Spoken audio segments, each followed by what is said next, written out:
Le Seigneur soit béni.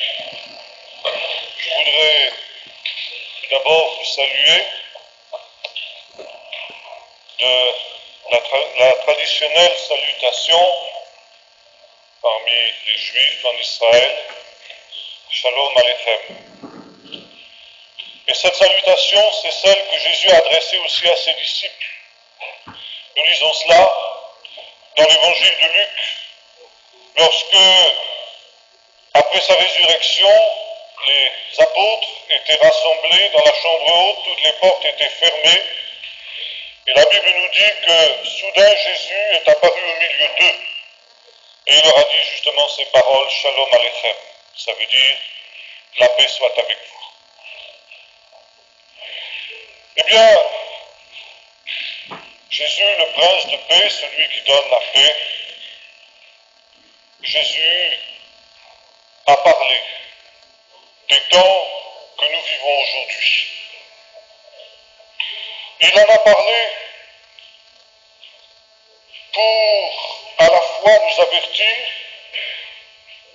et à la fois pour que nous puissions comprendre quelle devait être dans des temps comme ceci notre attitude et notre comportement. Il a aussi donné des signes afin que nous puissions comprendre les temps dans lesquels nous sommes.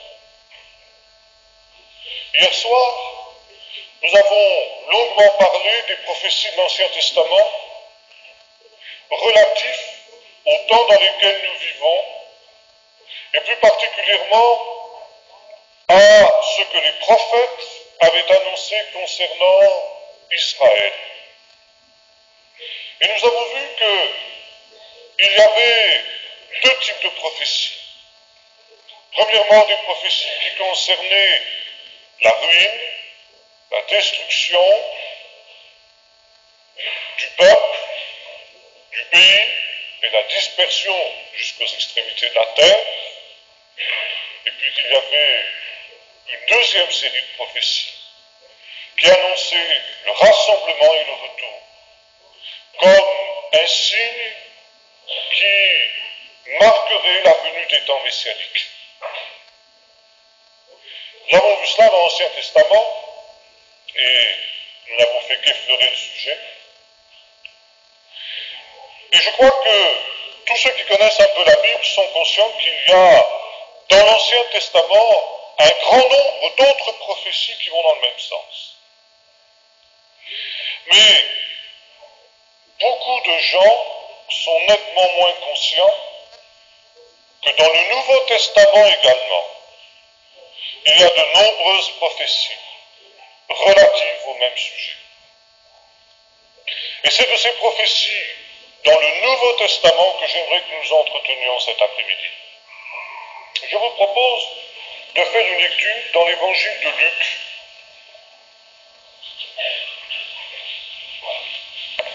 au chapitre 21, et à partir du verset 20. Luc, chapitre 21 et verset 20.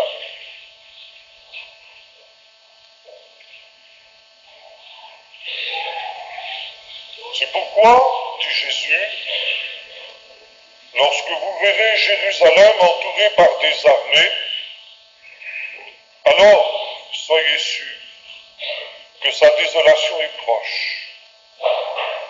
Alors que les hommes de Juda, qui seront dans la ville, fuient dans les montagnes, que ceux qui seront en dehors ne reviennent pas dans la ville, car ce seront des jours de jugement pour accomplir tout ce qui a été écrit.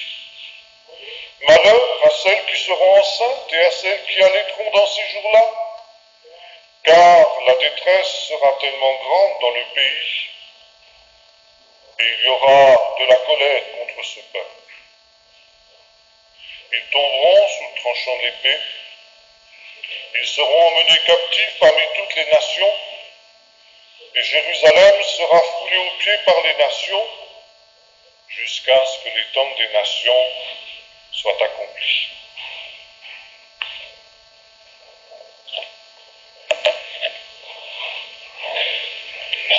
jusqu'à ce que les temps des nations soient accomplis. Si nous avions eu le temps, nous aurions pu lire l'ensemble du chapitre, et ça aurait été extrêmement intéressant de le faire. Nous aurions pu lire également deux autres textes similaires dans Marc 13 et dans Matthieu 24.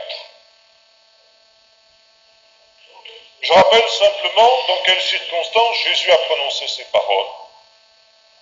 Après son entrée triomphale à Jérusalem, il se tenait sur la montagne des Oliviers. Et là, du haut de cette montagne,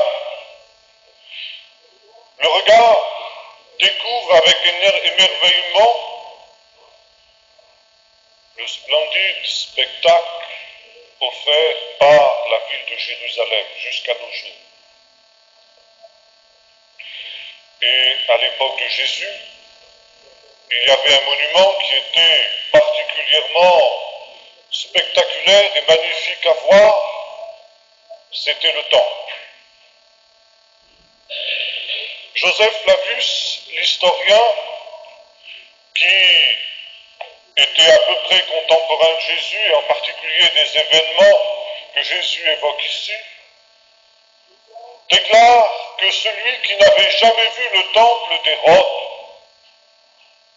n'avait jamais vu rien de beau dans sa vie. Le temple était une splendeur.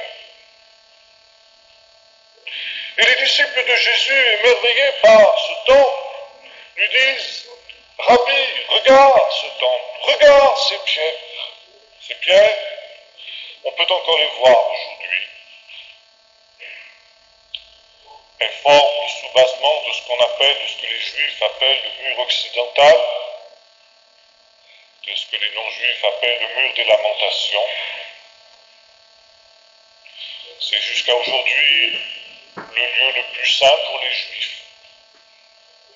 Et vous pouvez voir ces pierres énormes qui servaient à la construction du temple. Certaines font 12 mètres d'un seul tenant.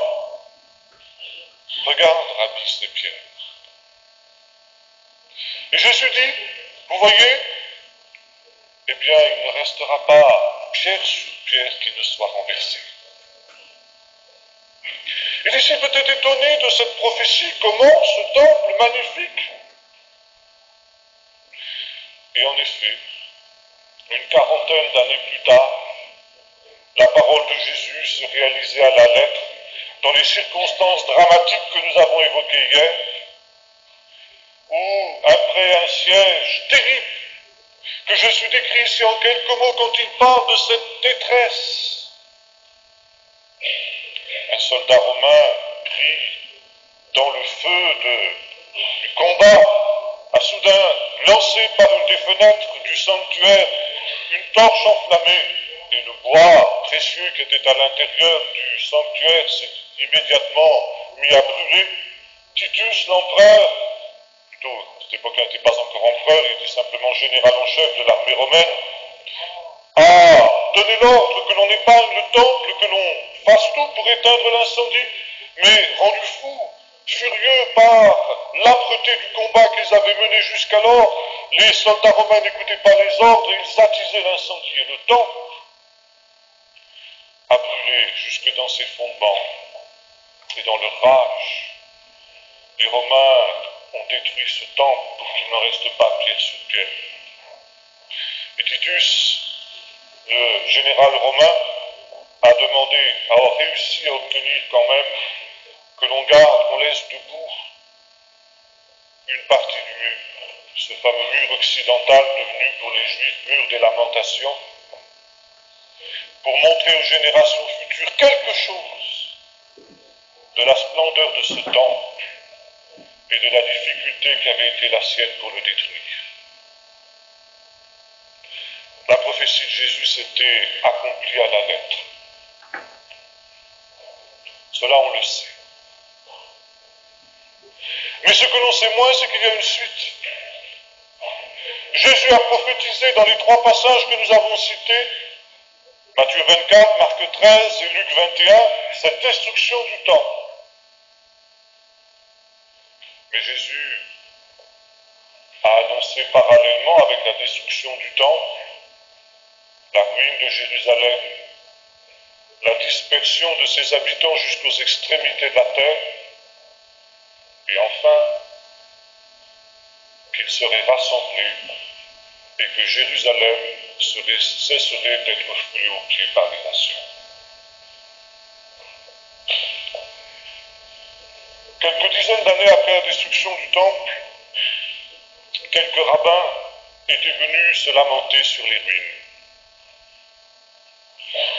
C'était un privilège que les Romains leur accordaient, car les Romains avaient interdit l'accès du temple aux Juifs après sa destruction.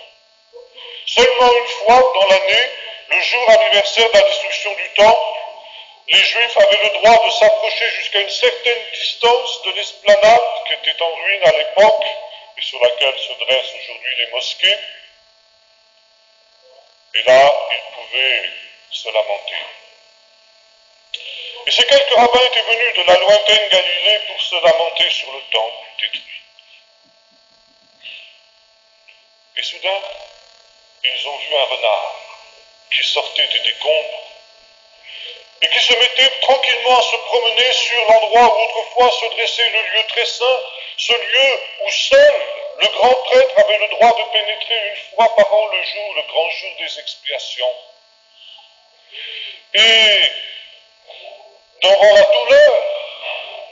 douleur qui était la leur de voir ainsi cet animal impur accomplir ce sacrilège, profaner ce lieu très saint, les rabbins ont redoublé de lamentation, sauf un d'entre eux qui se nommait Rabbi Akiva, qui s'est mis à rire.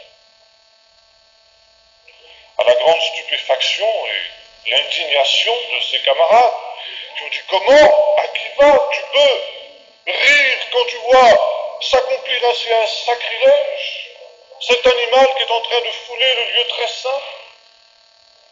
Et Akiva leur dit « Insensé, vous ne vous rendez pas compte que vous êtes en train de vivre l'accomplissement d'une prophétie. » Ah oui, quelle prophétie?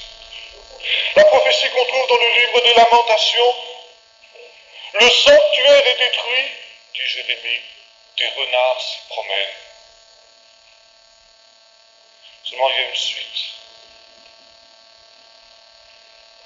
La prophétie annonce que Jérusalem sera reconstruite et que le peuple sera rassemblé. Et je ris parce que si je vois aujourd'hui la prophétie sur la destruction qui s'est accomplie, je sais que la prophétie sur le retour s'accomplira avec la même certitude. Jésus a annoncé la ruine de Jérusalem, mais il a aussi annoncé sa reconstruction et son rassemblement. Quand? Il le dit à la fin du temps des nations. Pour l'heure, s'accomplit la désolation et l'abomination dont a parlé le prophète Daniel, nous dit Jésus dans Matthieu. L'abomination et la désolation. Quelques dizaines d'années après la destruction de Jérusalem, l'empereur romain Hadrien, sur l'emplacement du lieu très saint, construisait un temple à Jupiter Capitolin et dressait sur l'emplacement du lieu très saint une statue de lui-même, accomplissant ainsi la prophétie, la désolation et l'abomination.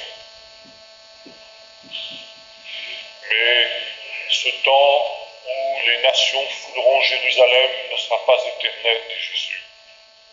Il aura une fin.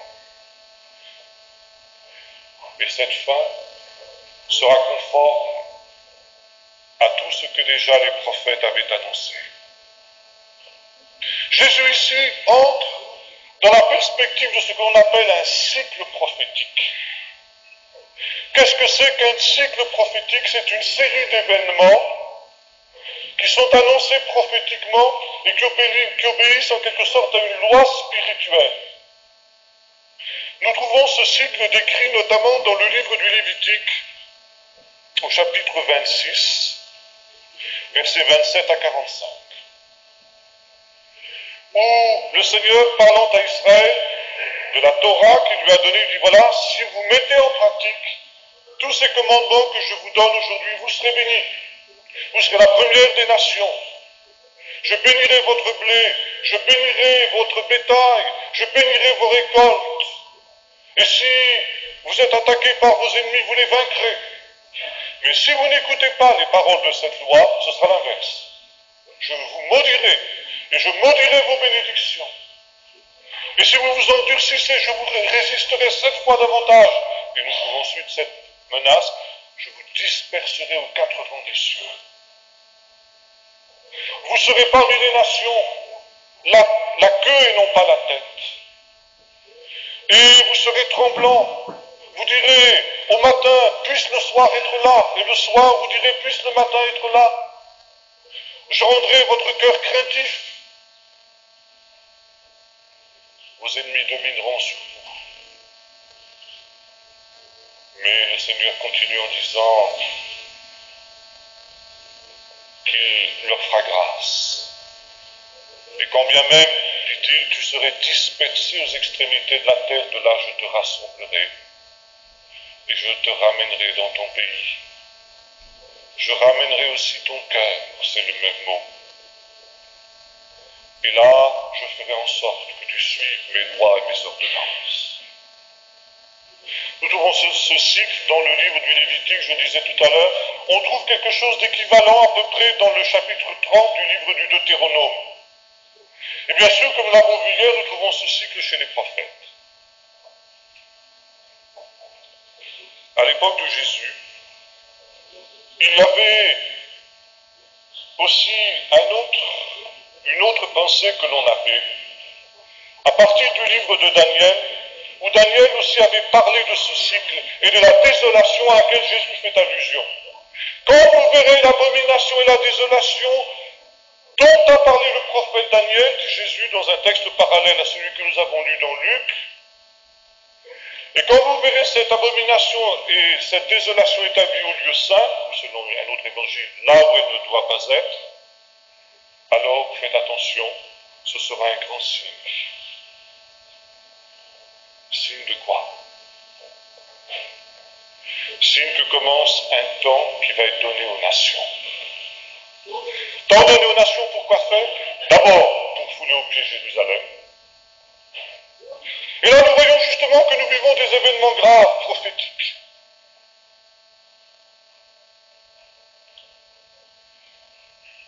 Il y a quelque temps de cela, un professeur dans une école demandait à ses élèves quel est pour vous l'événement le plus important de ces dernières années. Alors, les uns disaient une chose, les autres disaient une autre. Et un des élèves, qui était un chrétien, interrogé à son tour, a répondu ce qui s'est passé le 7 juin 1967. Ni le professeur, ni les élèves ne savaient ce qui s'était passé ou ne se souvenaient ce qui s'était passé le 7 juin 1967.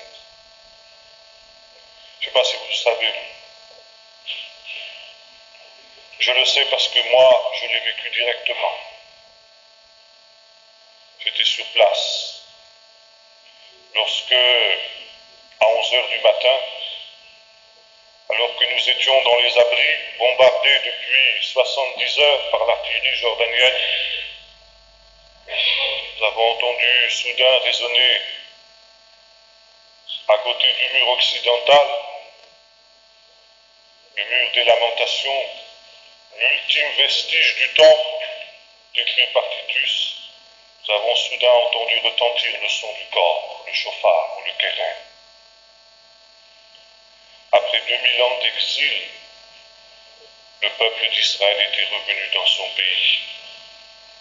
Il était revenu à Jérusalem, et Jérusalem n'était plus foulée aux pieds par les nations. Le temps des nations avait pris fin. Ça, c'est un des événements les plus importants de notre temps, de notre génération. Et combien s'en rendent compte? Même parmi le peuple de Dieu, même parmi les croyants,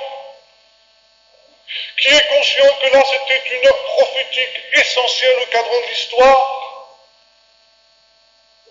La prophétie de Jésus commençait à s'accomplir. Je dis commencer parce que le lieu très saint est encore foulé aux pieds par les nations. Il y a encore des mosquées qui sont là.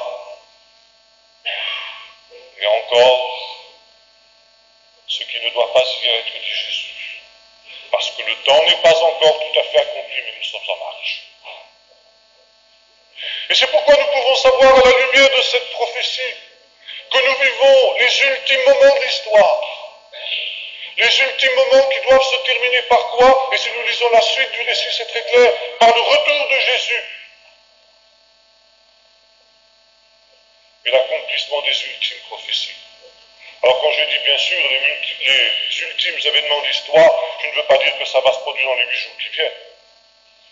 Nous ne savons pas combien de temps les choses peuvent encore durer. Nous parlions hier des bonds de la gazelle. Peut-être que la gazelle peut se ramasser encore quelque temps avant de bondir. Mais ça veut dire que plus que jamais nous devons être attentifs. Je me souviens, lorsque ces événements se sont produits, il y a maintenant plus de 20 ans,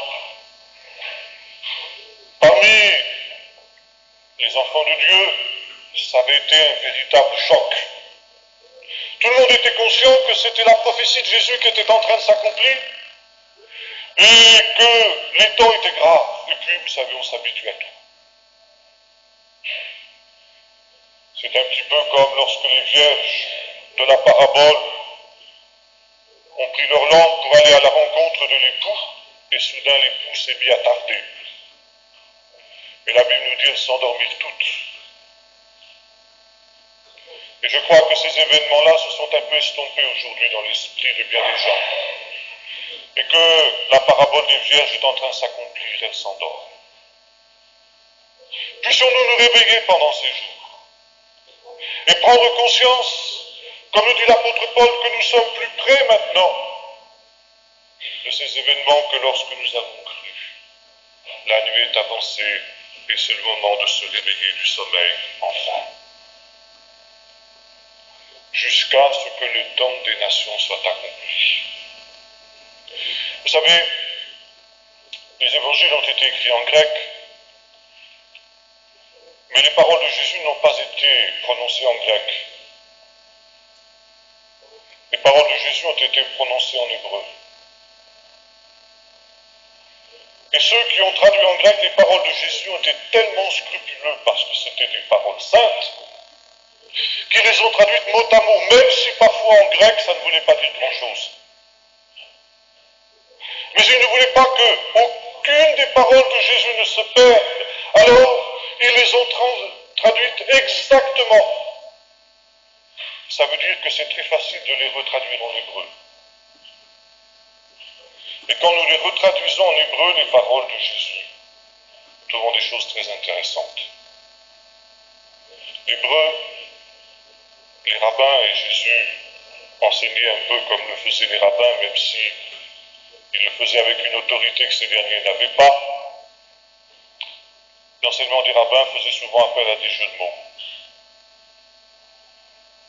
Et Jésus aussi aimait ainsi ces jeux de mots qui sont typiques du raisonnement hébraïque. Même on trouve ça déjà chez les prophètes. Et quand Jésus ici emploie cette expression « jusqu'à ce que les temps des nations soient accomplis », il emploie cette expression en hébreu « ad ki ishlemu itot agoyim », ça ne veut pas dire grand-chose pour beaucoup d'entre vous, mais ishlemu, vous avez retrouvé tout de suite peut-être une racine, celle que j'ai employée tout à l'heure, le mot shalom. Jusqu'à ce que soit rendu, shalom ça veut dire aussi parfait, jusqu'à ce que soit rendu parfait les temps des nations, jusqu'à ce que soit rempli les temps des nations. C'est une idée de plénitude. Et Jésus ici évoque, il fait référence à un autre texte de l'Écriture, parce que Jésus était nourri de l'Écriture. Pour lui, c'était naturel de se référer constamment à l'Écriture. Nous lisons cela, par exemple, lorsque il était en chemin avec les disciples qui allaient à Emmaüs. Il leur a expliqué dans toutes les Écritures ce qui le concernait. Et quand il est arrivé dans la chambre haute, auprès de ses disciples, il leur a ouvert l'esprit pour qu'ils comprennent les Écritures, commençant par Moïse, par les prophètes et par les psaumes. Il leur a expliqué ce qui concernait le Messie. Jésus constamment cite les Écritures, même en filigrane. Et là, Jésus ici fait allusion à un autre texte qu'on trouve dans le livre de la Genèse au chapitre 15. Il emploie exactement ici, en hébreu, les paroles qui sont employées par le Seigneur pour parler à Abraham. Il faudrait prendre le temps de relire ce chapitre 15 du livre de la Genèse que l'on comprend souvent très mal parce qu'il fait allusion à des coutumes que nous ignorons.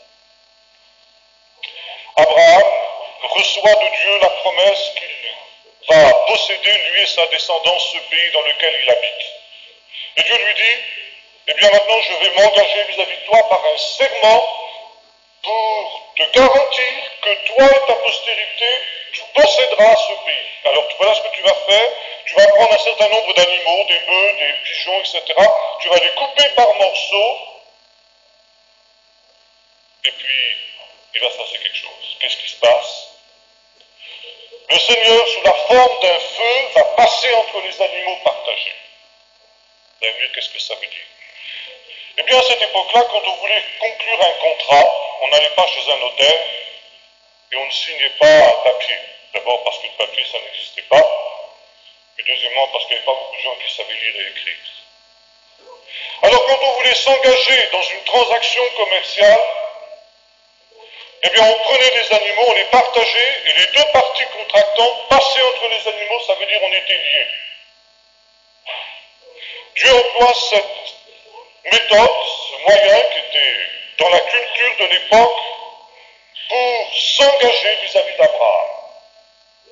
Et là, le texte de la Genèse est extrêmement intéressant. Il nous est dit d'abord que Abraham a fait ce que le Seigneur lui avait dit,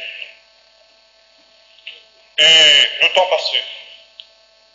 Et soudain est venue une obscurité et une terreur s'est emparée d'Abraham. Puis sont venus des oiseaux rapaces qui ont essayé de manger les cadavres des animaux qui avaient été partagés, et Abraham les a chassés. C'est un cycle prophétique qui annonce ce que sera le sort d'Israël. Israël sera la proie de l'ennemi. La terreur, l'obscurité, les animaux rapaces, c'est l'image de Satan qui vient.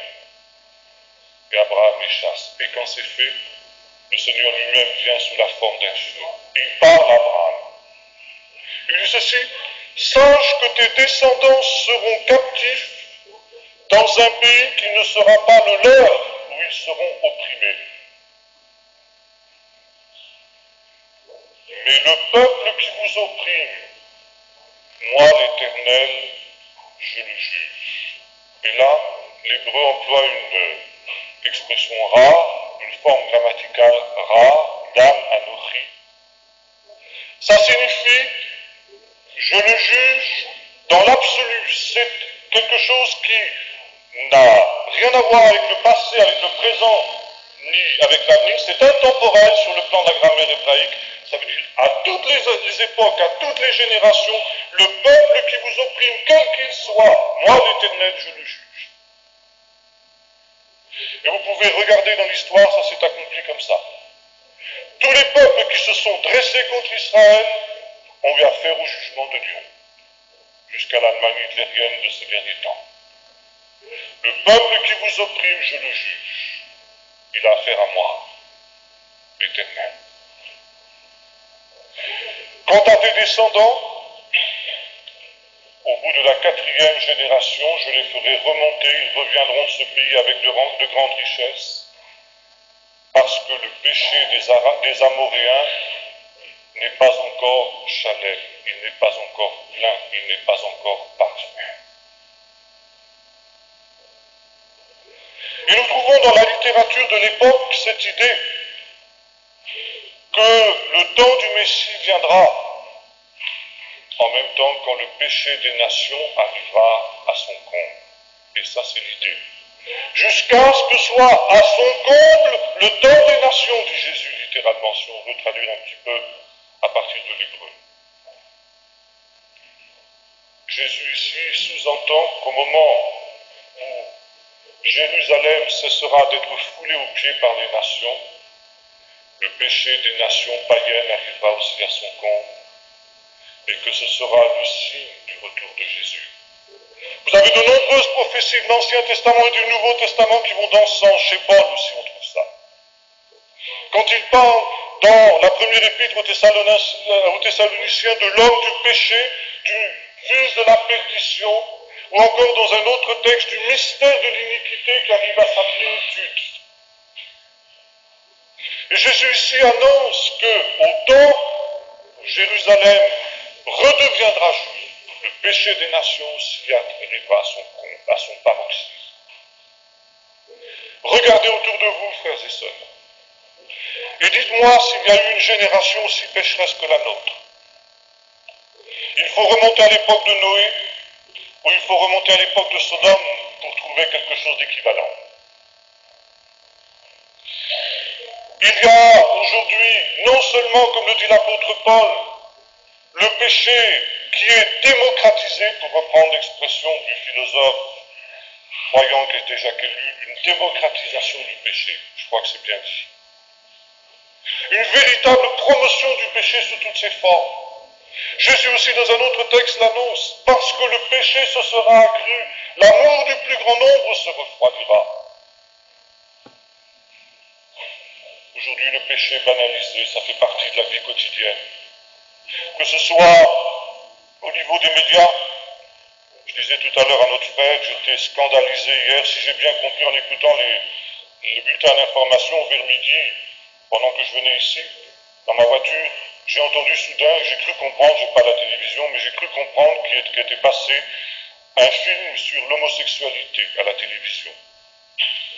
Et les journalistes parlaient d'une manière tout à fait détachée de l'homosexualité. Oui, c'est normal, c'est une banalité. C'est une banalité, la Bible dit c'est une abomination. Quand vous verrez l'abomination établie où elle ne doit pas être, dit Jésus, alors que celui qui y fasse attention.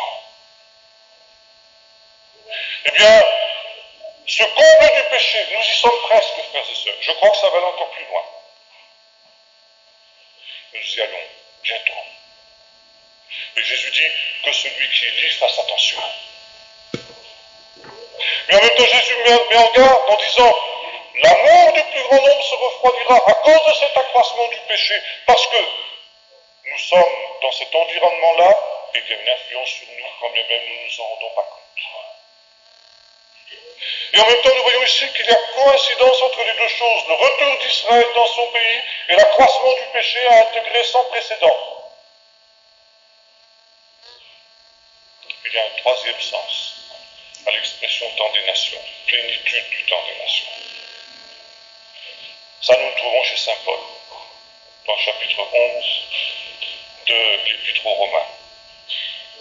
Paul, vous savez, dans ces trois chapitres, 9, 10 et 11, parle du mystère d'Israël. Ces choses difficiles à comprendre. Pourquoi l'endurcissement d'Israël? Et Paul dit, voilà, il y a le même cycle prophétique sur le plan spirituel. Ça veut dire que de la même manière qu'Israël se trouve éloigné, dispersé, éloigné de son Dieu, éloigné de son pays, il va se trouver aussi éloigné de son Dieu.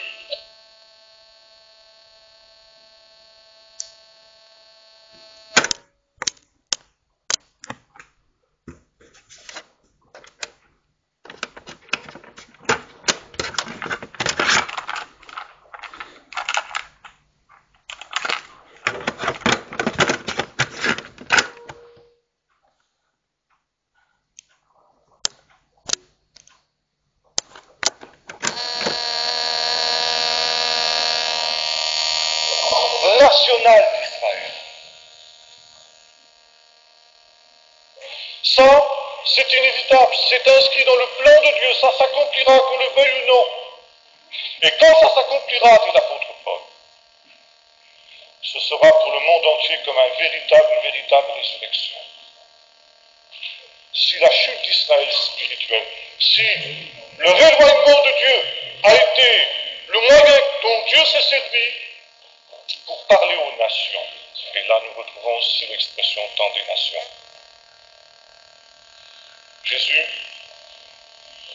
dans les chapitres que j'évoque ici, dans Luc 21, quelques versets avant les versets que nous avons lus, déclare ceci, parlant de ce qui va se passer dans la vie des disciples, il dit voilà, ce sera pour vous l'occasion de donner un témoignage. Vous serez traduits devant les juges, vous serez à cause de mon nom, vous irez devant des juges, devant des rois.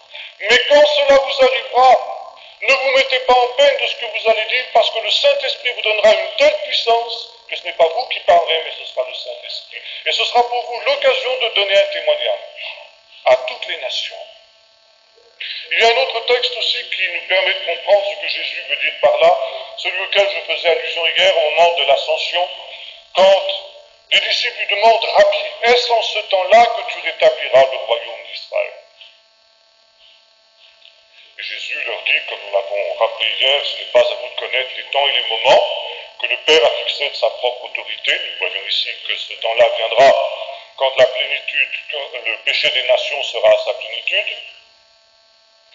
Mais Jésus leur dit, en attendant ce temps que le Père a fixé de sa propre autorité, vous allez vous recevoir une puissance de Saint-Esprit pour être mes témoins à Jérusalem, en Judée et jusqu'aux extrémités de la terre. Vous allez être des témoins à toutes les nations. Ça veut dire le temps des nations, c'est un temps de témoignage à toutes les nations.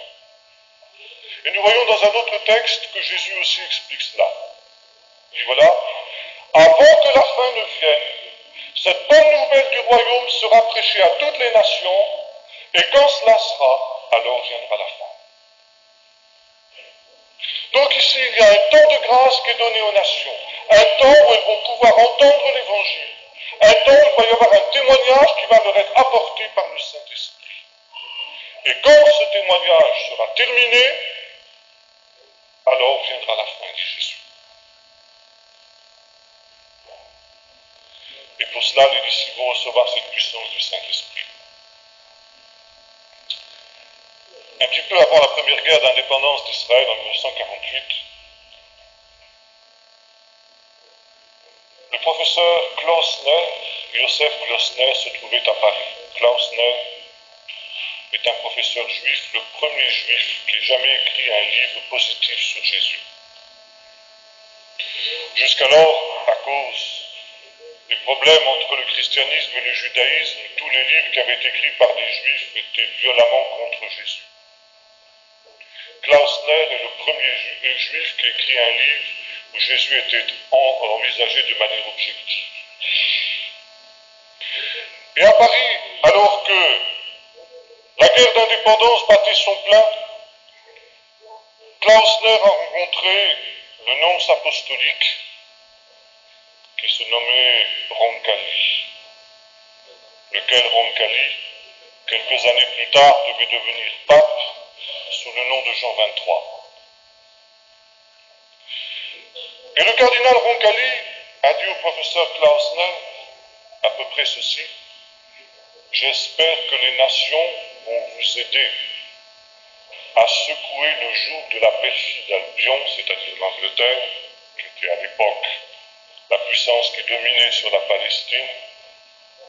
Car si elles ne le font pas, elles trahiront le testament spirituel de Jésus, les dernières paroles de Jésus. Klausner, étonné, a dit, mais qu'est-ce que c'est que ces dernières paroles de Jésus que les nations trahiraient si elles n'aidaient pas au retour d'Israël dans son pays? Et Roncalli a répondu ces paroles: Rabbi, est-ce en ce temps-là que tu rétabliras le royaume d'Israël? Et la suite. Roncalli avait bien compris le sens des paroles de Jésus. Et il ajoutait: si les nations ne le font pas, alors le jugement viendra sur elles.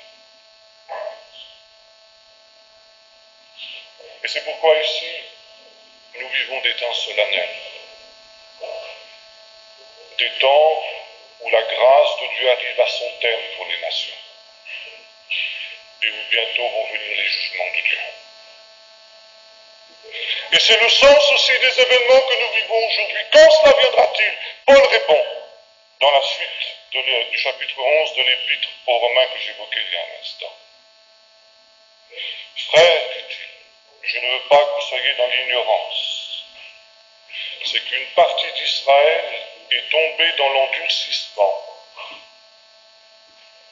Au sujet de Jésus, sous-entendu. Jusqu'à ce que soit entrée la plénitude des nations. Et ici, Paul emploie le même mot que Jésus. Je les moute à Gaulier. Paul ici applique cette même notion, ce même cycle prophétique à une dimension spirituelle. La plénitude des nations. La plénitude des élus des nations qui doivent entrer dans le salut qui a d'abord été offert à Israël. Ça veut dire que Dieu connaît d'avance le nombre de ceux qui accepteront l'Évangile pendant ce temps de témoignage donné aux nations. Et il viendra un temps, laisse entendre la parole de Dieu, je n'ai pas le temps de citer tous les textes ce soir, où l'endurcissement du cœur des hommes à cause du péché sera tel que le témoignage de l'Église sera impossible. Et le temps de la grâce sera terminé. Le temps de la grâce sera rempli. Le temps de la grâce sera accompli. Et en même temps, le nombre des élus des nations sera rempli. Il sera complet. Et l'Église sera enlevée. Et le Seigneur reviendra. Et quand cela aura-t-il lieu, eh bien, les trois passages de Matthieu, de Luc et de Marc que j'ai cités tout à l'heure le disent. Quand il y aura le rassemblement géographique des Israélites dans leur pays, il y aura le rassemblement des élus juifs et non juifs qui auront cru en Jésus des quatre extrémités de la terre. Et c'est très intéressant de lire justement ces mêmes versets que nous avons lus dans Luc 21, mais de les lire dans Matthieu et dans Marc. Car là où nous trouvons le rassemblement géographique d'Israël, ils tomberont sous le tranchant de l'épée, et Jérusalem sera foulée aux pieds par les nations jusqu'à ce que le temps des nations, voici ce que nous lisons. Il enverra ses anges, et ils rassembleront les élus des quatre extrémités de la terre dans son royaume. Ici, nous avons un rassemblement non plus dans la Jérusalem terrestre, mais dans la Jérusalem céleste des élus, de ceux qui ont cru en Jésus. Du nombre de tous ces hommes et ces femmes des nations de toute langue, de tout peuple, dit le livre de l'Apocalypse, qui vont se trouver rassemblés devant le trône de l'agneau dans la Sion céleste. Et les deux rassemblements coïncident. Or, nous l'avons vu hier, le rassemblement terrestre dans la Jérusalem terrestre des Juifs qui sont encore dans l'incrédulité a commencé, et il s'accélère de nos jours, de notre temps. Je parlais hier de ce million qui doit venir. Frères et sœurs, ça veut dire quelque chose, ça.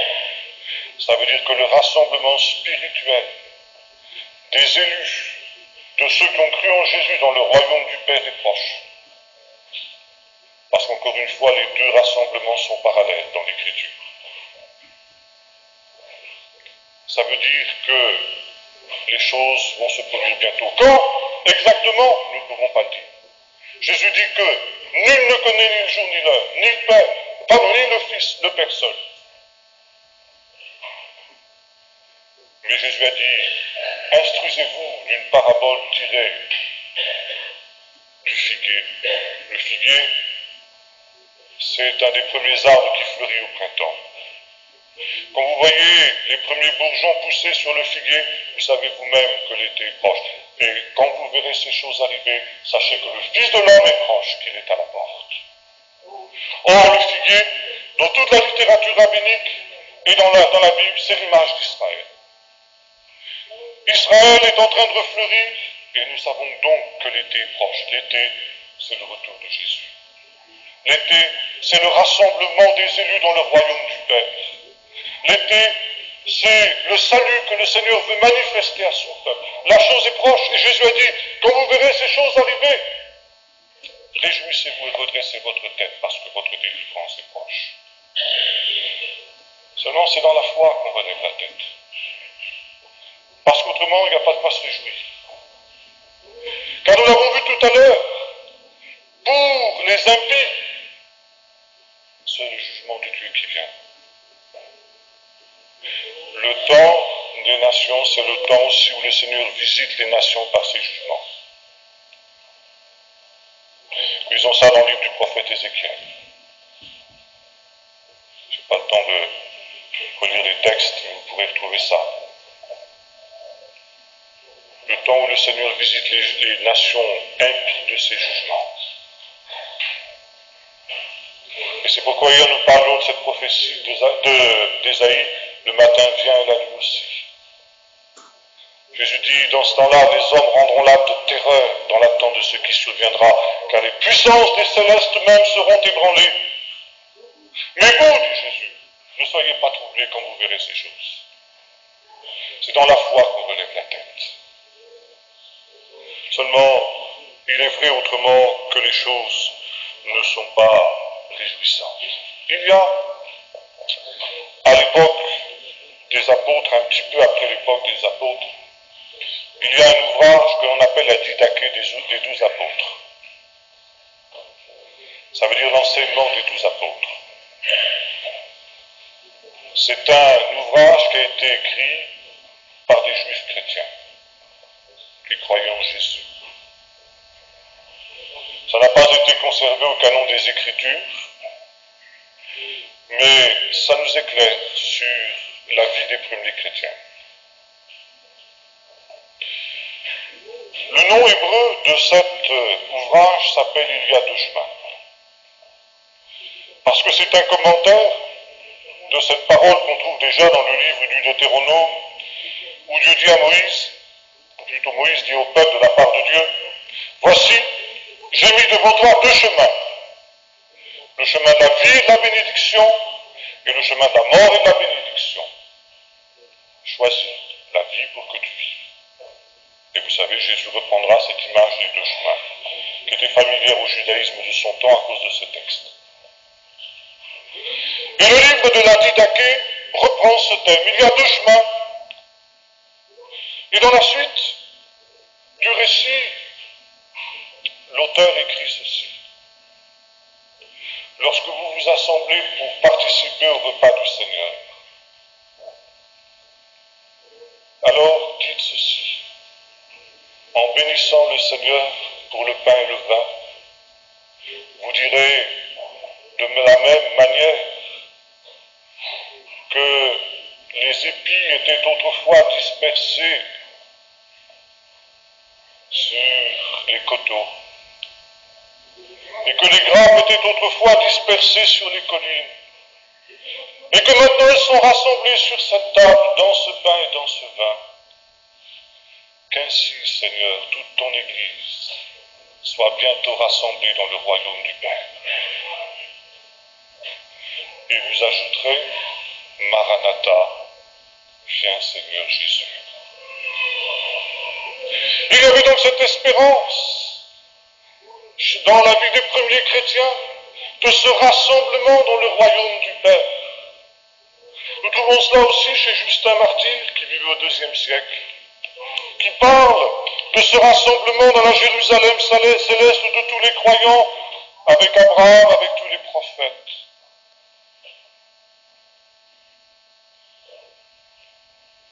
Je pourrais encore continuer, mais je voudrais simplement conclure maintenant, en disant ceci. Il y a deux chemins aussi, chemin de la vie et le chemin de la bénédiction, le chemin de la mort et de la malédiction. Nous vivons un temps particulier dont, on pourrait dire, les sages d'Israël ont aussi parlé. Et en hébreu, on appelle ça Révélé à Mashiach. Ça veut dire les souffrances de l'enfantement messianique. Ça veut dire qu'avant la venue du Messie, il y aura des temps difficiles. Et Paul nous dit exactement cela dans les Épîtres à Timothée. Sache donc que dans les derniers jours, il y aura des temps difficiles, dit Paul à Timothée. Et nous allons vers des temps difficiles. Et difficiles, pas parce que nous pensons, pas parce qu'il y aura des persécutions, pas parce qu'il y aura des catastrophes ou des choses comme ça aussi. Mais difficiles essentiellement à cause de la séduction, à cause de la contrainte douce, et parce qu'elle est douce, on est prêt à l'accepter. Parce qu'il y aura des risques d'être égaré, de s'égarer sur un chemin de perdition. C'est pourquoi il y a deux chemins. Il y a deux chemins aujourd'hui aussi devant le peuple de Dieu. Et Paul a annoncé l'apostasie dans les derniers temps. Qu'est-ce que ça veut dire l'apostasie? Ça veut dire l'abandon de la foi. Or, ça concerne quoi? Les païens? Non, c'est pas possible, parce que les païens ne peuvent pas abandonner la foi, puisqu'ils, par définition, ils n'ont pas. Qui abandonne la foi? Ceux qui l'ont eu. Donc les croyants. Et nous vivons aujourd'hui ces temps d'apostasie, où la majorité n'a plus qu'une foi, qu'une piété de façade. Ils auront l'apparence de la piété, mais ils auront renié ce qui en fait la force. Et voilà le chemin, un des premiers chemins, le chemin de la mort, le chemin large. Il y en a beaucoup qui entrent par là, dit Jésus.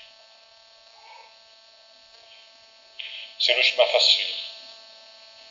Mes frères et sœurs, si j'avais le temps, je pourrais entrer dans de plus amples détails et vous dire comment les temps que nous vivons, ces semaines-ci, nous sommes en train de vivre ici. Des temps extrêmement graves.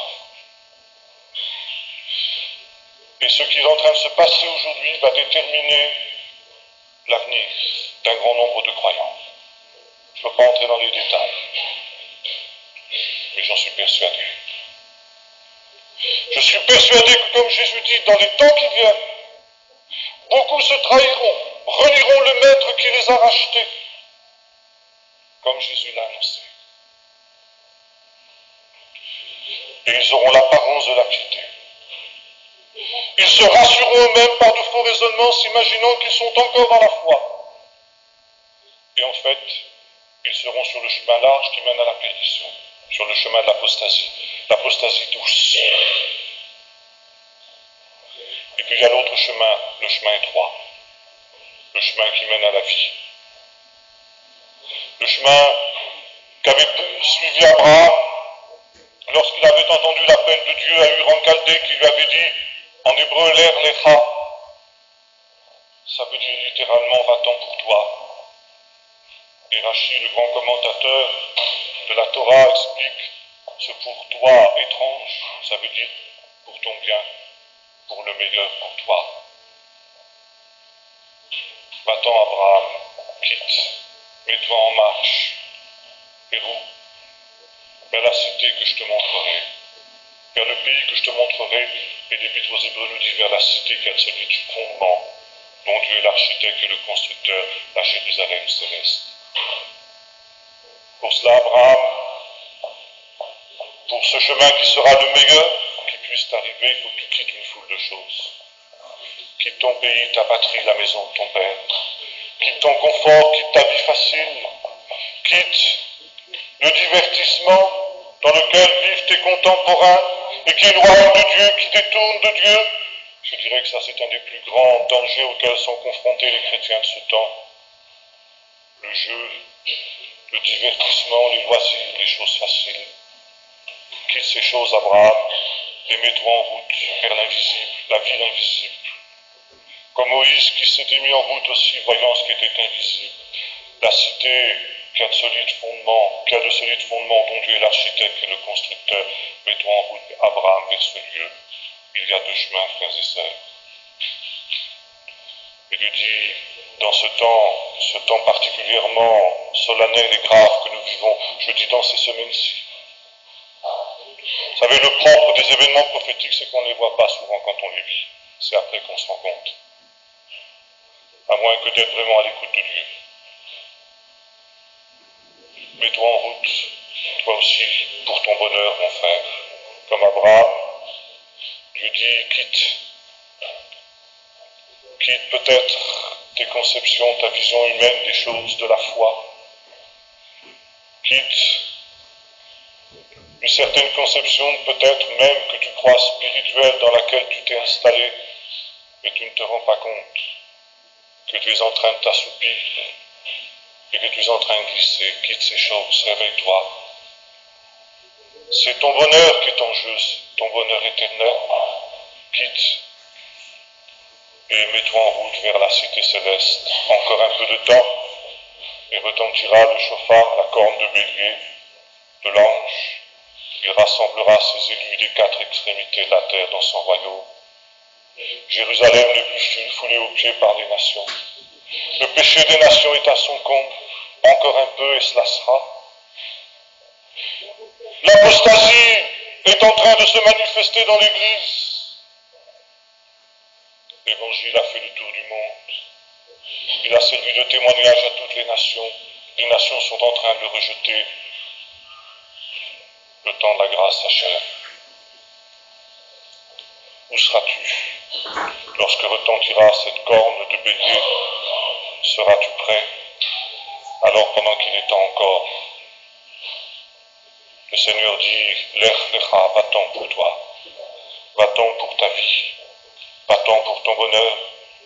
Ces mêmes paroles que si l'ange avait dit à Lot, fuis dans les montagnes, nous l'avons lu tout à l'heure. Que celui qui sera à Jérusalem fuit dans les montagnes dans ce temps-là, fuis dans les montagnes pour sauver ta vie, c'est ta vie qui est en jeu. Mais je laisse derrière moi ma maison, je laisse derrière moi mes biens que j'ai eu tant de peine à accumuler dans ce dôme. Fuis pour sauver ta vie. Et l'autre s'enfuit dans les montagnes. Dans ce temps-là, que celui qui sera en dehors ne regarde pas en arrière. Souvenez-vous de la femme de Lot. Fuis mon frère pour sauver ta vie, pendant qu'il en est encore temps, parce que l'heure est grave. Il y a deux chemins, le chemin de la vie, le chemin de la mort, le chemin de la malédiction et de la bénédiction. Choisis la vie pour que tu vives.